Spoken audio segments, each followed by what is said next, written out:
আসসালামু আলাইকুম ওয়া রাহমাতুল্লাহি ওয়া বারাকাতুহু। হ্যালো আপনার ভাইয়ারা, কে কেমন আছেন? আশা করি সবাই ভালো আছেন। আজকে অনেক রান্না নিয়ে চলে আসলাম। আজকে মাছ রান্না করবো, মুরগি রান্না করবো, শাক করবো, ভর্তা করবো। কারণ মেহমান আসছে, মুরগি রান্না করবো আর বেলে মাছ বেগুন দিয়ে মাইখা বসাই দিচ্ছি। আর এখান দিয়ে মুরগি বসাইতেছি। মূলা শাক ভাজি করছি,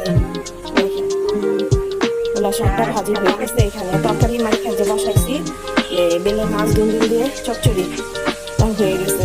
এখন মুরগি কষাইতেছি, কষানো রান্না করবো, দেশি মুরগি কষা কষা করে খাবে।